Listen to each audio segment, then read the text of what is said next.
Hi, Jessica. Thank you for being on my podcast called The Mindful Conversationalist. It's so great to have you here. And yeah, I recall the last we actually met each other online was in 2020, right? During COVID, when it was an actual webinar with youth as agents of change with Peacemakers Network. Do you remember that one? Oh, COVID. That's going back to the beginning. So I Yeah. don't know if I can go back that far if that part of the of that life journey is just blocked now with COVID. But so yeah, hi. Thank you so much for having me here. It's really great to be able to talk to you. Yeah, I'm so happy too. And I hope one day we do get to meet in person. I would like to just start off by, asking you to talk about your journey a little bit, like from like teenage years to adulthood, getting into this interfaith space. Like, what led you here, and what drew you to peace building work, and how did your journey end up leading you to Peacemakers Network? Yeah, sure. So I am originally from a very small town in North Carolina. And my exposure to kind of different faith groups was really from an intra-faith example. Growing up in different denominations of the Christian faith, so Presbyterian, Baptist, Methodist, all the different types of like denominations in that way. So I didn't actually have exposure to any other faith until I actually left and traveled the world. So I was the kind of the first to go off to college. I got a scholarship to go to a school in London, and so literally just never been there, packed my suitcase and went. I was fortunate enough to do this people to people student ambassador program before. So it wasn't my first time going abroad. It was my second, but it was my first time going to London. But I loved history at the time. I loved learning about new places, new cultures. And so just at that time, it seems crazy now, but just packed up and went. I think for my parents, it was a little jarring. They knew I was going to go out of state, but maybe not out of country. But yeah, so I went and lived in London for 3 years. And as part of that work, I was studying international relations, and I got to really learn about the thing that really struck my interest was learning about the Rwandan genocide. And for me, I was really drawn to looking at prevention frameworks. And it was just, I don't know, it was so jarring to see how preventable the Rwandan genocide was. And, naive as I guess when you're young, I was very naive of like, what? This is so simple. Why is this a problem? Why was this not prevented? All the red flags are there. Why did people not act? And not, kind of seeing and having that experience of the global peace architecture and some of the challenges that it has. But that sent me kind of on this journey of wanting to study mass atrocities and how these things could be prevented. And so I did a number of different internships. I went to The Hague and did an internship with the International Criminal Court. I thought I was going to go on this journey of being an international human rights lawyer, but I worked at a law firm and decided, no, too much paperwork, not enough work. And so that ended up taking me to study international law and diplomacy in Boston. Continuing to do that work, I worked in the UN Genocide Office, was the first American there, which was surprising, but because, the US isn't a party and, vocal supporter, I guess it's not that surprising, but it really kind of showed me the behind the scenes of the UN and how it operated. But that office, because it was so small, they were very good about saying, listen, we're a 10-person team. There's so much work that needs to be done. You tell us where you see the gaps are. And they were launching at the time their framework to prevent atrocity crimes. And something that really struck me in that work was they only had kind of two indicators for women, which was sexual and reproductive health rights and gender-based violence. And I just thought this, if we're narrowed down into that, that seems pretty insignificant. So it led me on this deeper dive of, well, there's so much work that still needs to be done in understanding and unpacking gender when it comes to atrocity crimes. So I went down this path of like, okay, this is my niche. This is what I'm really interested in, which is kind of why I did the different jobs of looking at women's leadership and empowerment and peace building, which we can talk about a little later. But that's how I kind of ended up with the Peacemakers and doing inclusivity work as a whole, was because I went on this journey of kind of looking at the inclusivity side of promoting women, youth, and marginalized groups in peace building. So long answer, but trying to show you a little bit of how I weaved in and out of the journey. This is wonderful. I mean, it gives a contextual background of how you came to this space, right? And can you say that besides that story you just shared with us, was there any other specific moment in your journey from the field of, like, now you've had all this experience engaging in so many spaces, that like shaped how you see the power or the limits of peace building? Mm-hmm.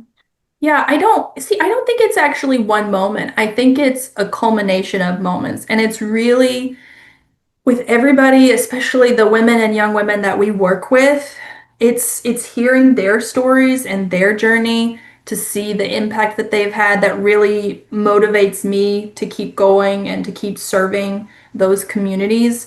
And I'll give you a couple examples. So we do a lot of work with women faith-based mediators and young women faith-based mediators, and the work that they do in their context. And hearing stories, for example, Clotilda from Cameroon, she was doing this mediation process, of course, the only woman with all these men, and she told this story of how they were all getting really upset, they were all starting to yell, and they were all really trying to get a rile out of her specifically, because a lot of times, men, they just want to show that women are too emotional. Women can't handle these situations, right? And she just took that moment, she just stopped and she started praying in front of all of them.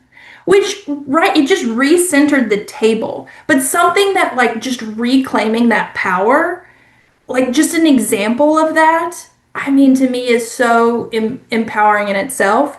Another, like, I love the fact that women get involved out of community needs, not out of self-interest. So, I think about Fatimata from Mali. She got started in peace mediation processes specifically because her community needed a well so they could have water. That she wasn't interested in, like, oh, who owns this land, or who, gets this or what. My people need water, like practical things, like going in and there's a distinct need.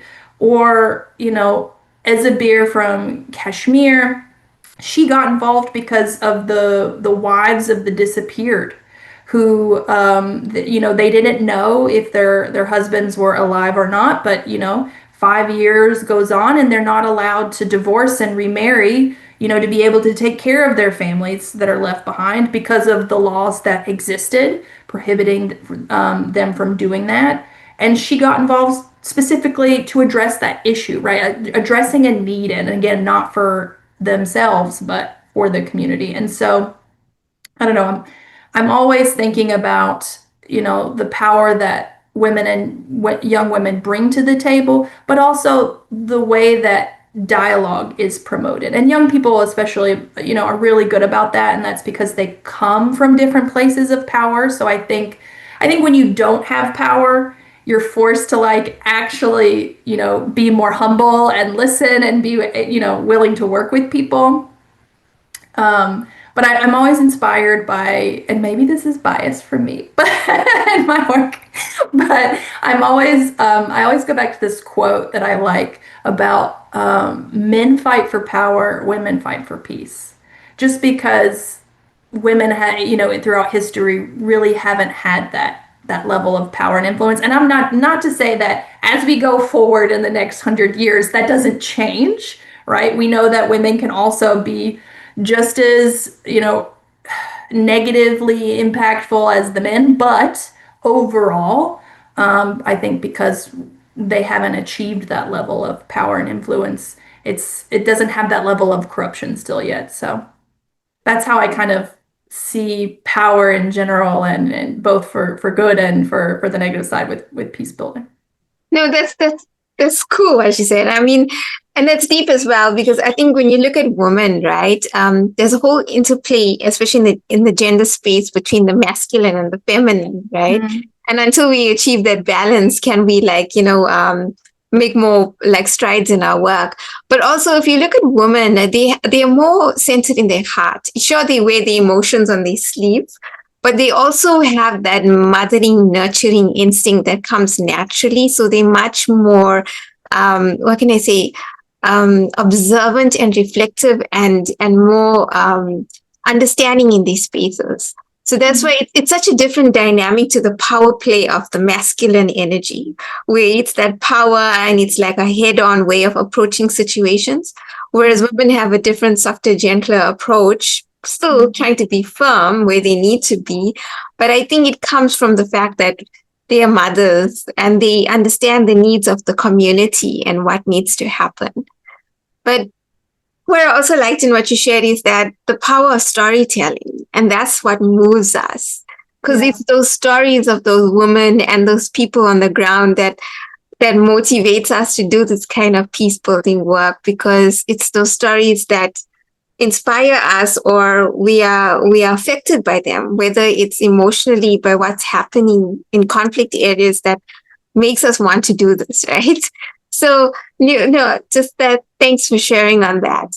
And just to touch a bit of the peacemakers networks, right? It works with faith-based organization, governments, and civil society. So what makes that kind of model work or not work in conflict zones, from your experience being there? Yeah, I think the biggest thing that makes the Peacemakers Network successful, or even the challenges that it has, is foremost collaboration and trust, right? Depending on the context, different players have different roles in how they shape the conflict. And in many cases, even faith leaders themselves, they can play a positive or negative role. So I think for us, it's about identifying those who are playing the positive role, because they usually have the trust of their communities, and thinking about how we bridge that local-based trust system to whether it's to governments with the state, or to the global with the UN, or regional. I think we're kind of that connector and facilitator of those conversations and moments for change. And so for us, it is about creating that space to build that trust, to share information, and to build that collaboration, so that there is more of a multi-stakeholder approach, and it's not just top down of the state telling, local civil society or faith leaders how things will be done, but trying to actually create a table that allows for equality of those coming to the table. So that's how I would say that model of what we're striving for looks like. No, that's pretty cool, because usually the top-down approach always exclude people, and sometimes it works to an extent, but not all the time. And it leaves out the people that are working in the communities at the grassroots levels. Mm-hmm. So just to dive into your specific role, right, as a senior specialist for inclusive peace for Network for Religions and Traditional Peacemakers, you are responsible for managing the network's strategic priorities in advancing the leadership of women, youth, and marginalized groups. So in this role, like I read up that you manage the network's joint advocacy, the research, the programming, and inclusivity-based community of practice. And you also lead the network's training initiatives and mediation-focused work. So maybe can you share a little bit more about that and your experiences and the aims and objectives in this kind of work? Mm-hmm. Yeah, so I have many hats, as a lot of people do when they work for civil society. But I would say that like the overall objective is really thinking about how do we achieve transformative change. And you know, the inclusivity portfolio and the way that we approach that is really our theory of change around how you build and address barriers on the individual level, which is, you know, things like capacity, education, institutional level, you know, trying to change policies, laws, and that sociocultural level, which is trying to change attitudes and social norms. And so through these different modality areas that you mentioned, like research and programming and, you know, advocacy, these types of modalities, that's what helps to facilitate in addressing those barriers on those three levels. And so I'll give you a couple of examples of some of the initiatives that we do in these areas. So for example, with advocacy, we do the 16 Days campaign every year to raise awareness about eliminating violence against women and girls. You know, we do that in collaboration with other faith initiatives, such as the World Council of Churches Thursdays in Black campaign.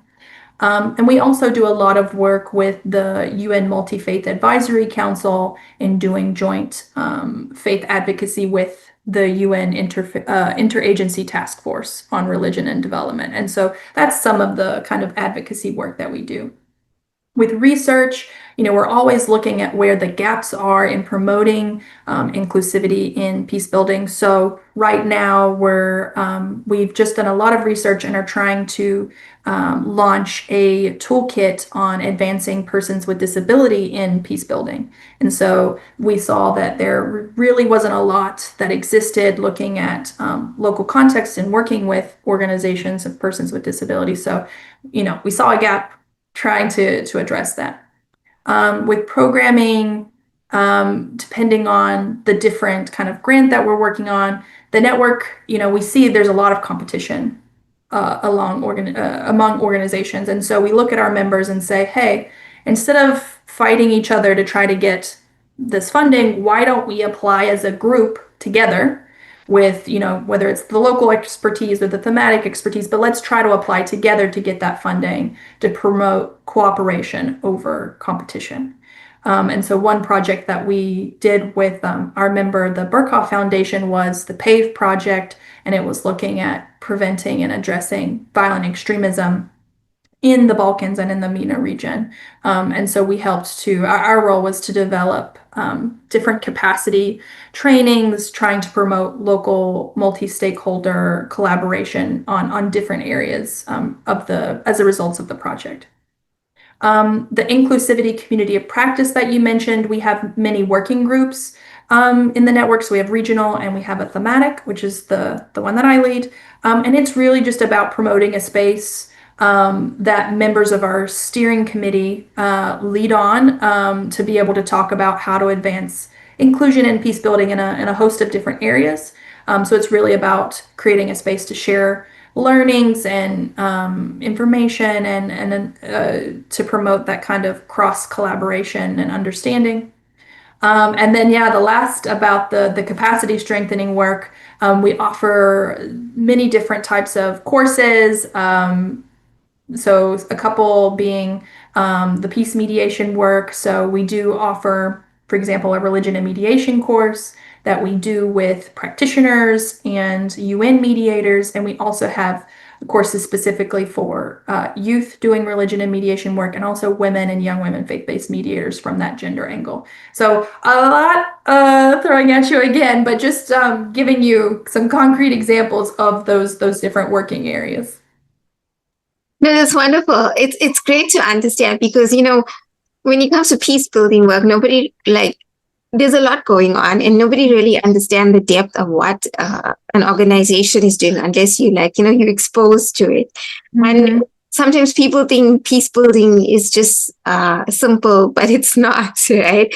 It has layers because there's layers of conflict that you have to address and layers of working within different contexts in communities.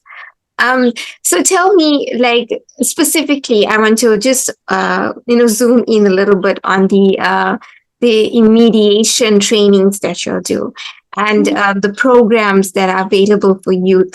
So I want to know more about this. I mean, like, say someone like me, a youth that's interested in this, what is available for me? How can I get involved? Like, what would the approach be, and what would the outcomes be of such a training for somebody like me, a youth that wanted to get involved?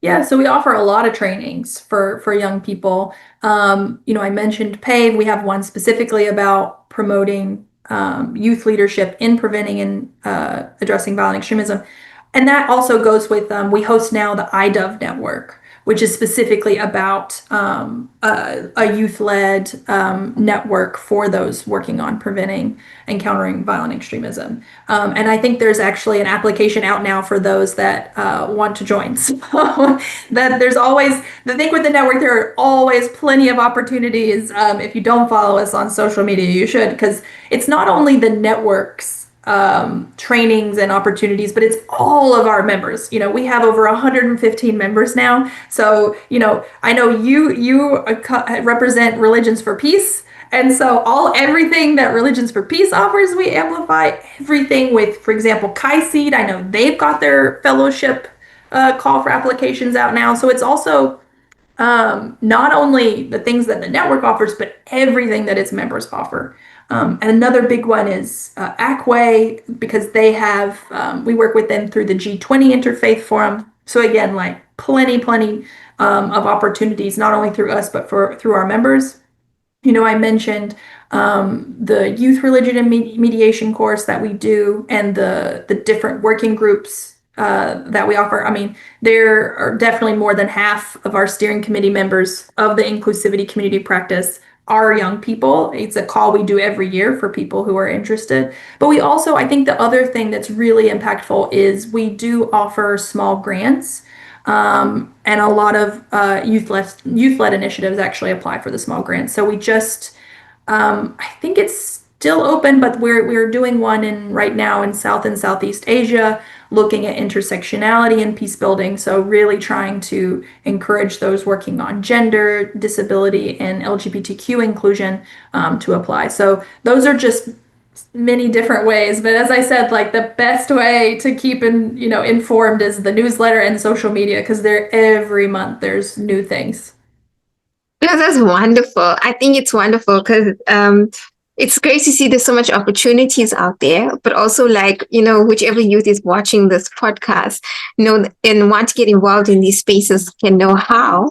But also, I did see the Kai Seed Fellowship one that's out. So it's wonderful to see that there's so much going on that engages youth, and that there's a different alternative to approach life or engage in these spaces other than the negatives that we see on social media.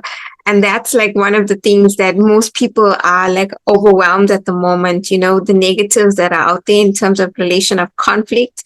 And that the more we get these kind of positive messages out there or action that people can participate in, especially the youth, it's like more better for society, right? So no, thanks for mentioning all those. And so tell me a little bit, I want to journey back to a little bit of mediation and in conflict transformation. So like from your experiences and from your work, how can mediation help to transform conflict? I know it's a very general, broad question I'm asking because the context of it is very different because it's on a grassroots level, there's on a national level, there's an international level. So maybe you can share some maybe some concepts or ideologies around this and how it can help, even if it's in the broad sense, that's okay. In advancing mediation? Yeah, mediation in transforming conflict. Hmm.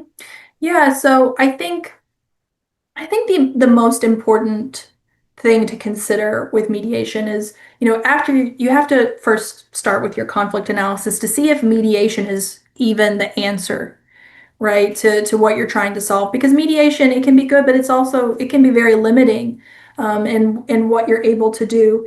But I think if mediation is what you choose to do, I think what is most important for success is, not only who's at the table, because it's really, important that you're inclusive of who has a voice, but there are, again, many ways of doing that. Doesn't necessarily you have to be at the table itself, but I think no matter who is at the table, there has to be enough ripeness for that conversation.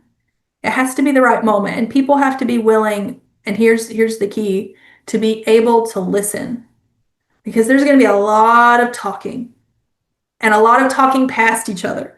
But if you don't come with this humbleness, and willing to really learn and know that you're not always right and going to present the right answer, but really willing to listen and learn and have a dialogue, then it probably won't be successful. And sometimes that, to get people in that mindset, things have to happen, maybe, and some of it's, you're looking at some of the current conflicts right now when you think about, Israel, Iran, and the US, right? There, you can have a million different views on who did what and who was right and all the things. But it took all those steps of the different fighting and whatever to get them all to be able to say, okay, actually, we've done enough damage. And if we all don't recover, then we're all going to be in trouble, right? But it took to get to that point for them to actually say, okay, well, we might be willing to have a conversation now. Now, I don't advocate that these things have to happen. They don't. They don't need to happen. But realistically, whatever it is for these different scenarios to actually get people to sit down and listen, it's going to be a waste of time because people are just going to sit there and talk and talk past each other without being willing to actually have a conversation. And we see that all the time where people come to the table and it's really forced for whatever reason. Maybe it's by outsiders, maybe it's by insiders. But if you want lasting peace, beyond just what happens with those conversations at the table, it really takes listening, connecting with the communities, having conversations with them so that they can listen, they can, give feedback. But yeah, it really just comes down to that. No, that's true. Thanks for that. Um, but I find so interesting, like, I mean, just going back a little bit to what you said. If you look at conflict, the nature of conflict, like what happens in countries, just from reading on the news, like I'm not the in person, so I don't know what's happening on the ground, right? But just like I don't understand, like I like when I listen to and read what's happening, you notice how much masculine energy there is, right, when it comes to war. And Yeah. it's like it's that power play of wanting to be in control or right or I know best. And then Mhm. but nobody ever stops to reflect to see the consequences of their actions that happens to the innocent people on ground when it comes to in those communities. Like it's easy and so quick for political leaders or whoever is authority, to quickly launch that missile, to quickly, say I'm defending my country or I'm going to, initiate something to show my power. But I sometimes I sit and wonder, do people ever like think about the consequences of their action and what it leads to so much destruction in their country? Instead of building their country up in terms of its infrastructure, its service delivery, or its environment, or empowering those people, you've now engaged in this war situation that has destroyed not only what's happening in your country, but in that country as well. And then there's two countries suffering out of this situation. And couldn't you come together in a room beforehand, before pressing that trigger for that violence, to talk about it and come to an understanding before reaching to the point of war and conflict, and then coming afterwards trying to talk, where it's even more difficult? I mean, this is like what goes on in my head when I listen and read about these things. Like maybe share your views with me on it and what you think about it. Because for me, it's like I just don't understand it. It just doesn't make sense to me. I think it comes down to, a person's experience and what they're exposed to. I find that when you meet people who have really experienced hardship, and it could be different types of hardship, right? It could be because every context is different. Maybe it's, a child who was in a home filled with domestic violence and seeing what that violence does to the family.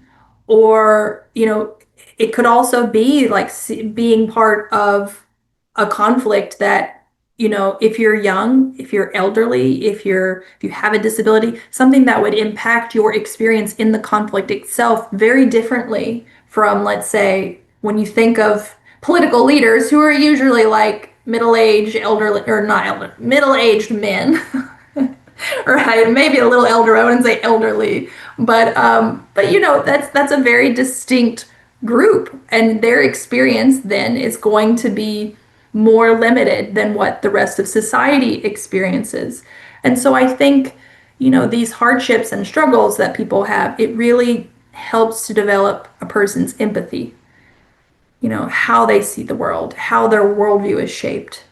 And so again, and this goes back to people who have experienced powerlessness, how they then approach how they see situations should be handled or addressed, because they have that lived experience.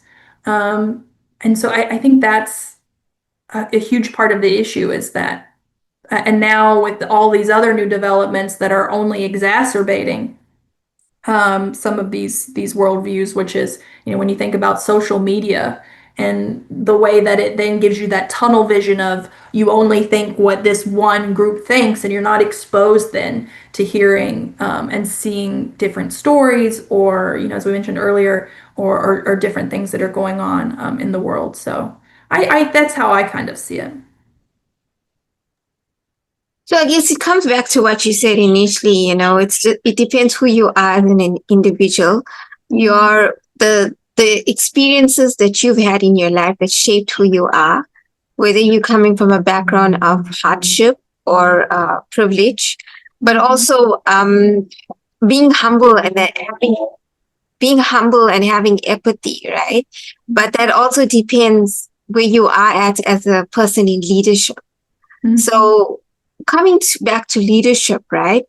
What would you think that would be the ideal values or character in leadership when it comes to, like in these situations, especially in conflict situations? What kind of leadership is needed in terms of values and character and ideals? Mm-hmm. Yeah, I mean, there was this professor when I was in school, and it's always stuck with me, something that he said. I mean, he definitely was an expert on transitional justice, like all of his experience, like he, had decades of experience, all these things. And he told this story about he went to a context and was trying to help this context heal from the different conflicts it was experiencing, and so that it could go through the transitional justice process. And people were looking to him, for his expertise. But his response was, I'm not an expert, and I'll never be. You are from here. You have lived this. You have seen this. I will never be more of an expert than you. So I'm here, with some tools that I, and learnings that I, can have conversations with you about and provide. But I will never be an expert on transitional justice because the people are. And I think, it was the first time. There's a lot of egos in this field, which drives me crazy, absolutely crazy. And you can see it. People that just want to promote themselves, even if they're saying all the right things, but they're more interested in like, oh, I want to be on this panel in this conference, or it needs to be me, and not thinking about actually, does it need to be me, or can it be someone that actually doesn't get the spotlight? Like, I don't know if you get this, but any of these conferences, and it doesn't matter what sector you're in, it's always the same people every time. And it's, for me, it's exhausting because it's like people are missing the point. People are missing the point about giving that space to the people who don't have it. That's the point. And I think people forget this because they think, oh, well, I've worked for all of these different places for 20, 30 years. I've earned the right to be here. And this mentality, this thought process, it drives me crazy. But I will say, and this goes back to young people, I will say I feel that there's this intergenerational change and kind of like backlash of seeing this. Truly, I think especially like the gender space is especially, it can be especially toxic because of the kind of patriarchal sphere of, I would say older women who came through it, they were the first, so they experienced a certain level of toxicity to get in the space. And so in their mind, it's like, well, I went through it, now you have to earn it like we did, instead of like having this thought of, no, you went through it, so I wouldn't have to. That's the whole point. Why are you, regurgitating this same level of violence? I think this with this kind of exposure, and again, like lived experience, and this is again throughout the world, you see this change of young people saying, I don't want to put that off onto somebody else. I don't want to lead like that. That's not how it should be. And you see it, now between the generations playing out very openly, and both sides kind of giving backlash to each other about what the correct way of leading is. But I am hopeful in that I do see the change, because of people experiencing these things themselves and recognizing it much more. So that's, I mean, in a more storytelling rather than like specifically picking out the different values or characteristics. But that's kind of how I see it. I think it's so interesting what you said as well, because we engage in these spaces, right? And you do see a dynamic between the generations, because the one knows more, and then the other one is coming with new ideas, and then the one thinks the one knows better than the other, and the other one comes with lack of experience. The other one comes with more experience. So it is quite a dynamic, right? And I don't know where the balance would be for us, but I find it so interesting what you said about the being seen, and I always had a challenge with that in the interfaith space, because, it's almost, you're wondering where at this point where you're being in service, right, to others and to the divine, because it's an interfaith space. So there's an aspect of your religious connection in the space. And then there's the aspect of, is it a model of just like how business are structured, where when you're grown up, you're taught to compete, to be in the front, to be the number one, or to go for that job or that degree, so the interfaith space can become that kind of space where you're fighting for positions or leadership, or to fly up to that conference and be heard and seen, right? Yeah. And I always wonder, like, where's the balance in this, right? Of where you're trying to serve the community, serve the needs, and try to create lasting peace, because that's what you're there for. And then where do you find the balance of you as an individual, being out there in the space, because you have to be out there to share your work and your message. But at the same time, where do you find the balance of not it becoming an egotistical thing, where you want to be seen and look great, I'm this person who's creating peace and I've got this message to say and how wonderful I am, versus I have a message to say and I want lasting change in community because this affects me and this is my story, So tell me a little bit, where would you see the balance in that? Because it's interesting. And I was in a youth training and I asked this guy this question, because it was a training on impactful communications on our interfaith work. And how do we do that to get our messages out there and our work out there more? And I told him, where do you find, and and find that balance, because sometimes it can come off so egotistical that even though you're trying to promote your work and you want to put positive messages out there because there's too much negativity on social media, where do you find the balance of it not becoming like an ego thing that you look so great? And he said he didn't even know how to answer that, because it was like he's also trying to find that balance, because in leadership you have to find some sort of balance where you're getting your message out there, you have to promote yourself and your work, but at the same time it shouldn't be about just me, myself, and I, right? Because it's about a greater message and a greater work.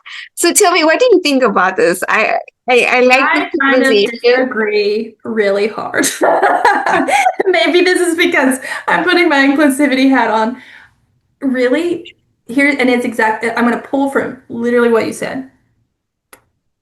If it's about the message,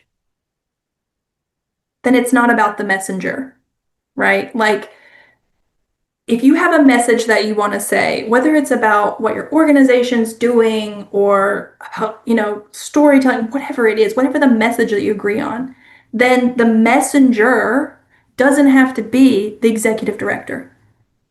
And a lot of times, truly, some people are good speakers, fine, but they're not always the right messenger. You have to think about the audience and what the goal is of that message.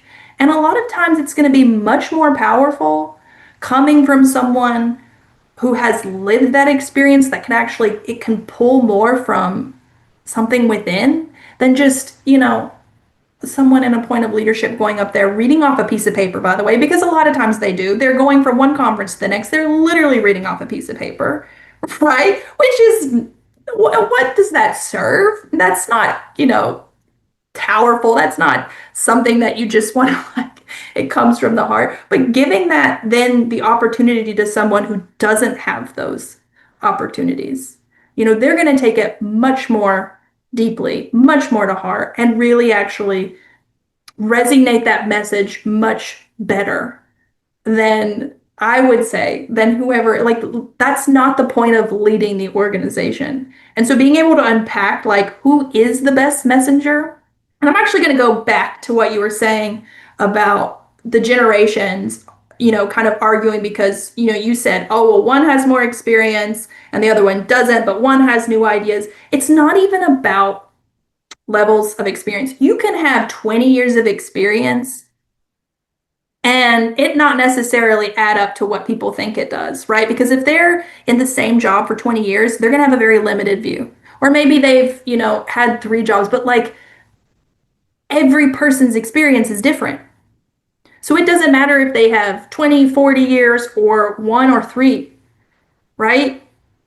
People see the world differently. They experience the world differently. So having the conversation openly in a group like that, to be able to bounce the ideas off each other, to have that dialogue, it's always going to have a better outcome, no matter how many years you have. So again, it's kind of demystifying these thought patterns and processes that society has taught us that it has to be this way, right? There are a lot of things that we can learn from our elders for sure, but that doesn't mean that precludes young people, from being able to meaningfully contribute. I mean, and now it's so funny to me when we talk about the online space and AI, because now the conversations, I literally sit in rooms and I'll hear, the older generation saying like, oh, we need to make sure young people are educated on how to recognize this harmful narratives and all the things and be prepared. And I'm literally sitting there like, I think that young people are more well versed than the older generations because they can recognize some of these issues like, oh, well, that AI photo, that person has like 7 fingers, so I know that this is a dupe, right? And I've seen it play out even in the US.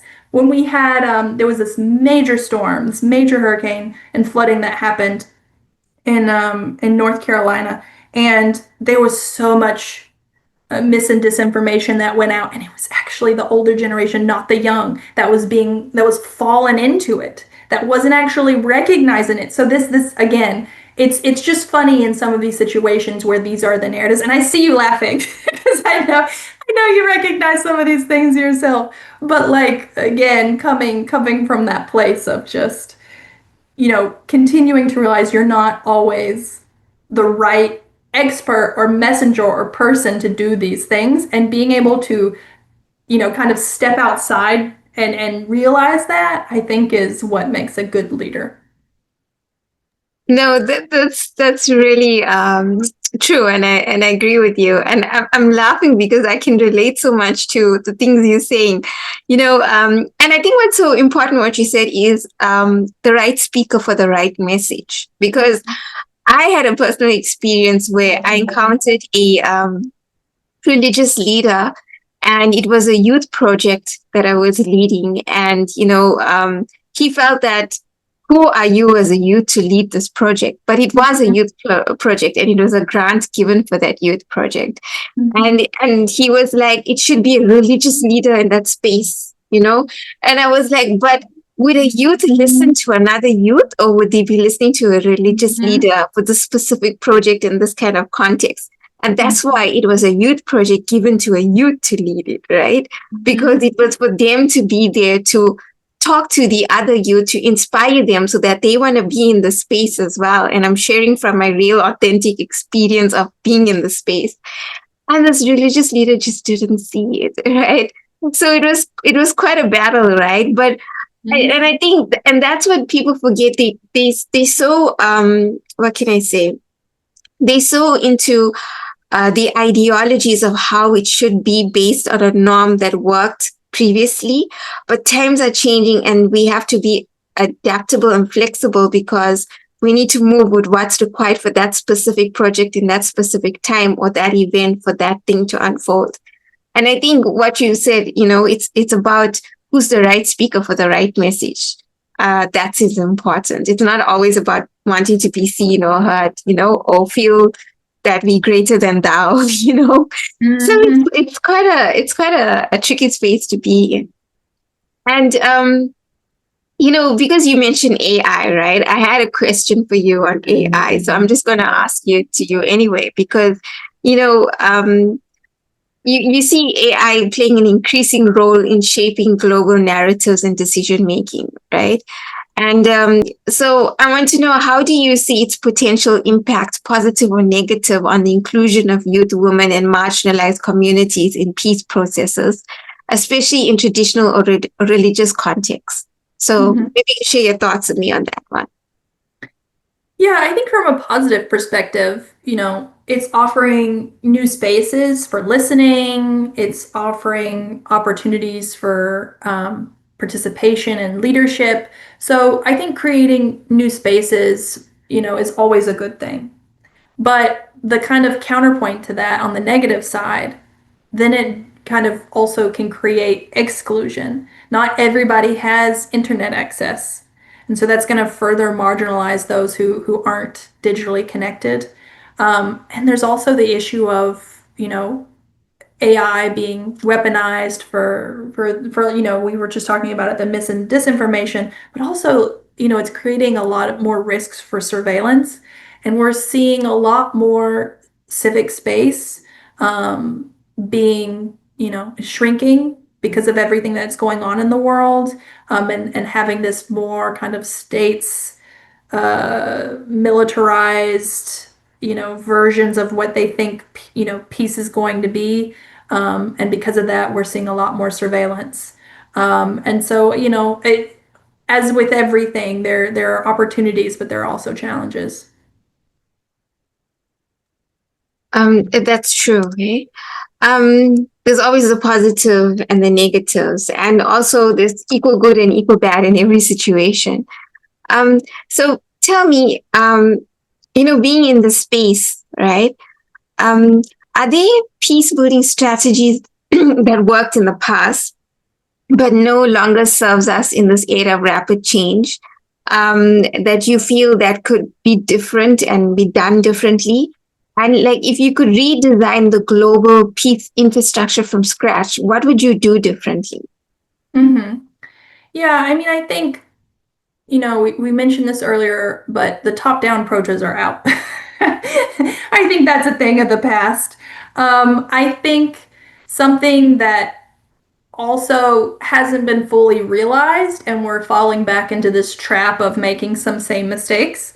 But I think moving forward, it's not going to play well, which is this exclusion mentality, especially in peace negotiation and mediation processes. Like we knew 15 years ago that peace processes are more likely to be sustainable with women at the table, right? And now you're seeing the demographies in the world change, where there's going to be this really big youth bulge, where there's going to be a lot more younger people than older people.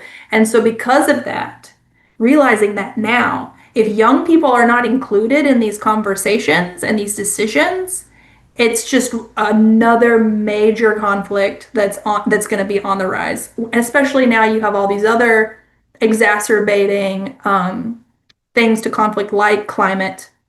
That's only like it's only going to make things more challenging. So I think without recognizing, these developments in the world, it's just going to set things up to fail. And so we can either get ahead of that, which the world's not good at, or it will at least have some tools ready to respond and address it as they come up, because they will. I was just going to say, and in terms of the redesign, what would I do differently? Put women in charge. No, I'm just kidding. I'm just kidding. Although I am, fingers crossed, I am really hoping that we get a woman UNSG as our next leader, because it's time. And I'm only convinced that it's going to happen because the world's on fire. So of course they'll finally let a woman have her try. So we'll see. But I think the thing that I would do differently, though, and the thing that I think offers the most success, is that we have to keep using this multi-sectoral approach and have, this power balance and decision making. We see even now with how the UN is designed, the Security Council is basically broken because they're at a stalemate in all of the decisions, and that holds up a lot of what the UN's able to do. And that's because that power is concentrated in the hands of a few. And so being willing again to rethink and redesign, I don't know if it'll happen, but it's definitely needed. Yeah, that's cool. Okay, cool. Thanks for sharing on that. Um, yeah, I would want a woman in charge too, but anyway, that's just me. Um, going back to you being a senior specialist for inclusive peace, right? You focus on, as we mentioned before, elevating youth leadership in peace building. And so I want to know, what have you found to be the most effective strategies for moving beyond symbolic youth inclusion, right?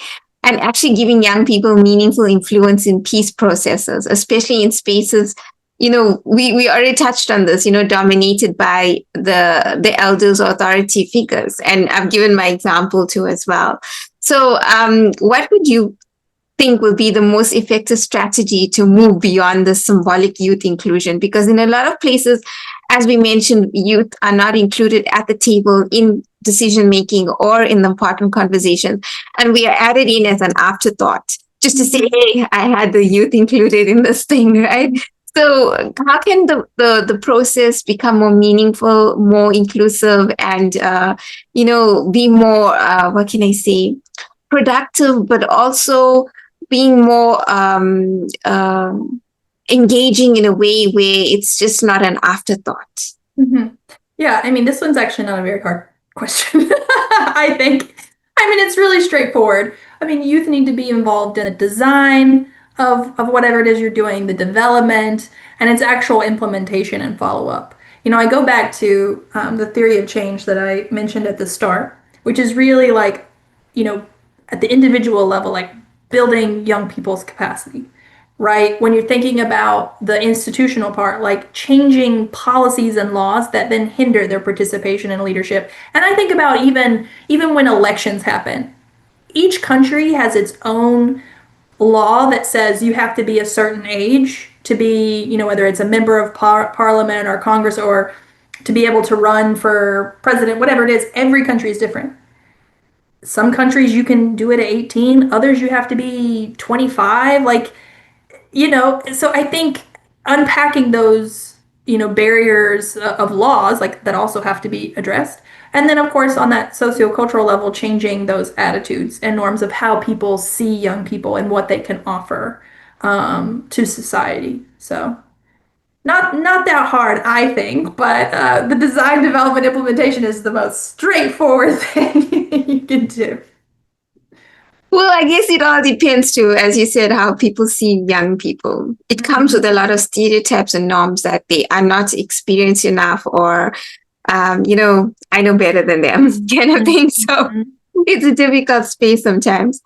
And so, what unique strengths do you see that young people have to bring to peace building that older generations might overlook or underestimate? Yeah, I mean, so first, exactly what you said about being able to connect and understand young people themselves, right? Like, it's great that older generations can give back, but like, it's also been 20, 30, 40 years since they were young people, and there's so much that's changed. So I think young people are able to connect, with them, with their own groups a bit better. I think that young people have a better understanding of intersectional dynamics just because they're in a different place of power. I think the thing I love about working with young people the most is that they are much more open and willing to actually put the time in and actually do the work that's needed. They don't see themselves as like, oh, I'm too advanced or experienced to do this little work. Like, they see every piece matters, right? And just coming from a place of just wanting to put 100% in. And then, of course, like the digital connections. I think people like, even so I'm a millennial. I think even Gen Z is like constantly teaching me stuff, even in the digital space of like I only discovered ChatGPT a year ago. So, like, I'm constantly learning and looking for suggestions. The young people have a lot of strengths. Yeah, that's true. And I think you way better off than me. I only discovered ChatGPT like 2 or 3 months ago. Yes. I mean, I've heard about it, but I was like, what are these people going on about? And finally, when I did explore it, I'm like, huh? Wow, this Yeah. is amazing. But also, I'm like discovering I don't need to use my brain so much. So, and that is like my argument with AI, Yeah. does it kill the creativity and it makes us lazy? We're not using Yeah. our brain enough. And then Yeah. but on the other side, you see it's resources in terms of time, Yeah. time management. It's something to achieve something faster. But the right kind of balance would be if we could, use it in our time resource management and still have the creativity and still have the not so much of the laziness of the mind. I think that would be an ideal. I haven't struck that balance yet, so I don't know what it is. I'm really glad it wasn't available for when I was in school because I don't feel like I would have gotten as much out. So I'm actually really grateful that I'm like, I've got enough of experience that I'm like, I can actually like use this for time management, but still have like my own internal knowledge from past years of like being able to harmonize it. No, that's true. That's true. Because we always operated in using our brain, Yeah. bringing out like creativity and finding within ways that source of knowledge within ourselves to do something. So yeah, for me, like, and then ChatGPT just brought this whole new like revolution, and I'm like, okay, I need to figure out where do I use it and when should I use my brain. Yeah, So right. it's quite an interesting space to be in, So, you spoke about digital platforms, right? And I know you work a lot on digital platforms and social media. And Mhm. so, how do you see it like shaping youth engagement with peace in both the positive and the negatives? Just to touch a little bit of that so that whoever's listening to our podcast, even youth out there, can be just a little bit more aware of the situations. Yeah, I think the most powerful thing is that it really can amplify young people's voices and it really foster social movements. And we've seen that, in different contexts. Like when I think of Sudan, Like it really, and even the Arab Spring, like it really can be able to lift up leaders who in, these normal political spaces would never have that opportunity. So it's kind of an equalizer in that way. It creates access to tools and trainings. It offers spaces for dialogue and connection. It offers the opportunity for young people to provide alternative narratives or storytelling. And also just its ability to like really mobilize and build solidarity. I think it's just key, especially in today's world. But I think the kind of, again, like looking at the negative side, and this goes back to what we were saying earlier, like having to then tackle this spread of mis and disinformation and hate speech and being in echo chambers with also the security risks, but I also the online harassment component, especially for young women, can be very harmful to their development and experience in trying to be politically active in their context. So again, like both pros and cons, but I think as long as you're using it for that force of good, it can really help things. And thanks for that. And I think my last major question, it's been wonderful chatting to you. It's been a good space. I think I have just two more, but this is my major one. So because we're talking so much about youth and we're talking about youth leadership and youth being engaged in these peace building spaces, um, from your experience, can you share some real world examples where youth leadership shifted the direction of peace building initiatives? Because we know that today's youth are navigating these spaces, of identity, belonging, and conflict in increasingly polarized environments. So maybe you can share a bit of that and give like some examples or some stories that you know and what you think that, are happening on the ground where youth leadership is really shifting these spaces of peace building. Mm-hmm. We know some of the famous ones, like Malala, like we know some of the famous ones, but one that I think that I'm really, really watching right now to see actually what will happen, and I'm really hopeful. So there is a young person whose name is Patrick Gody, and he is from South Sudan. And he attended one of our youth religion and mediation courses. And it was, sometimes it's just the perfect kind of timing and sequencing of how things happen. But because of his experience with the kind of electoral process in South Sudan and then doing the course and being able to connect him with some of our members, he actually is now part of the South Sudanese mediation and ongoing negotiations in Kenya. And he is kind of that bridge to the younger people in South Sudan to make sure that their voices are being integrated. But for us, it is actually being able to see a real high level mediation negotiation process of which a young person was actually invited to be at the table and be part of. And so I'm just on my end trying to give him whatever tools, or because he'll come back and ask for specific tools that he can use to, like, maybe there's an issue at the table, how can we move it, what are some suggestions behind the scenes, and we're just trying to provide enough support so that he can really lead in the process and make sure that other young people's voices are heard. So we don't know. I know this is like also kind of a cop-out. We don't know what the results will be, but the fact that he has actually made it into an official process is makes us really, really hopeful that things are changing in the world and that now people are starting to see actually they need to be part of the process. And again, like you said, not just be brought in at the end for a picture. So yeah, that's the one I'm really excited about. That's wonderful to hear. Yeah, thank you for sharing on that example. It does give some inspiration and hope. Um, and tell me, you know, talking about inspiration and hope, what gives you hope right now in a world where peace feels so elusive, like it's an elusive goal because there's like so much going on? Can you maybe share a bit on that? Yeah, it seems very dark right now. But I think that I think it comes back to a person's worldview and how they see people like inherently, you know, and this like something they teach you in school, but like, are you kind of this optimist in that you inherently see people as good? Or are you more pessimistic and that you don't feel that people are inherently good?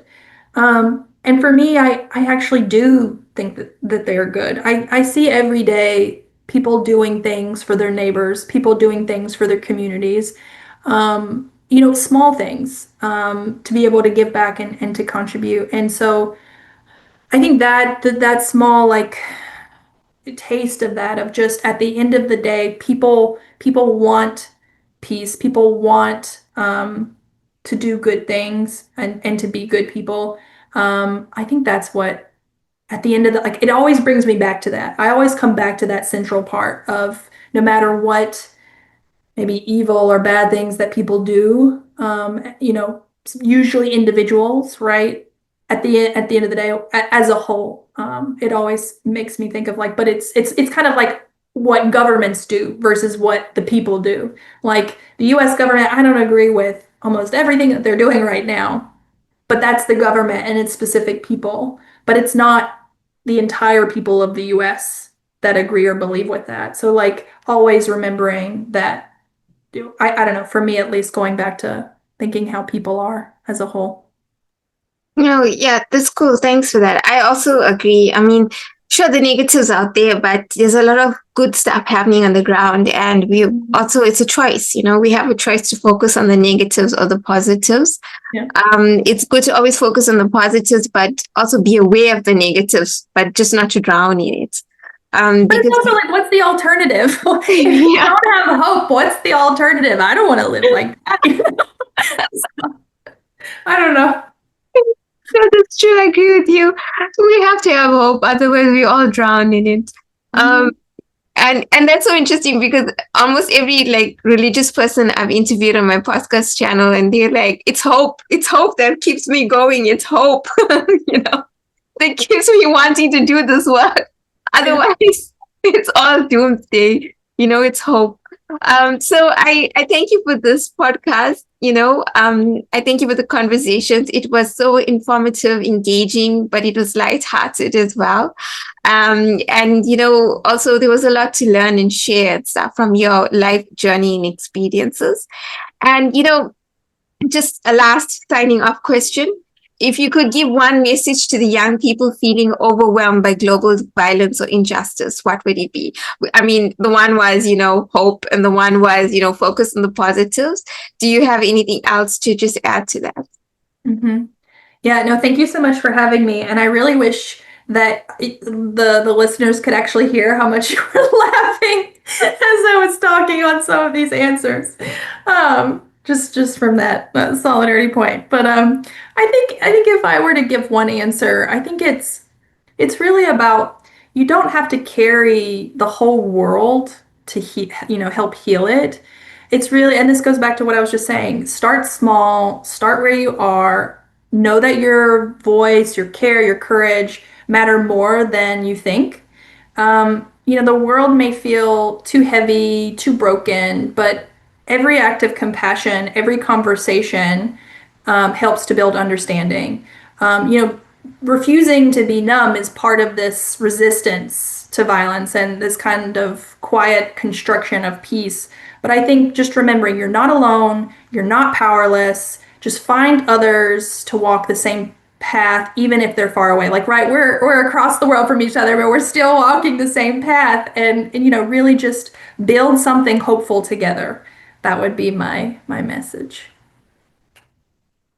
Thank you. And that's such a beautiful message. And yes, it's good to still connect. And thanks to technology that we can, you know, because you are there in America and I'm here in South Africa, but we can still have a meaningful conversation.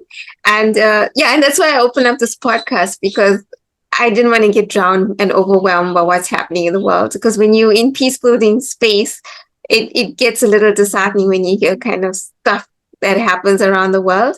And so I was hoping that this podcast will bring some light and hope and inspire people who ever listen to us. So thank you for being an inspiration to us as well, and the amazing work you're doing, and continue to keep doing what you're doing. And I do hope we get to meet in person one day. But as this is a youth month, the month of June, you are very inspiring, and you are an inspiration as well in the peace building work you do. So I wish you all the best on your journey, and you continue to keep up the good fight. Who knows, maybe you might be the next woman leader that we've been looking for, in the US. That would be awesome. It would be awesome. No, I was actually joking with my parents because, we were also worried here with the administration kind of cutting funding for different nonprofits that I was actually threatening my parents. So I'm like, if I lose my job, I'm going to come home, I'm going to run for office, and you're going to have to support me. Even if it's not your political party, but you're going to have to show some support. So you better hope I don't lose my job. But yeah, thanks so much for having me. It's a nice conversation on a Friday, so hopefully others can watch and laugh as well. Yeah, thank you so much. And yeah, all the best. And we'll meet again soon. So All thanks, right. Jessica. Thank you.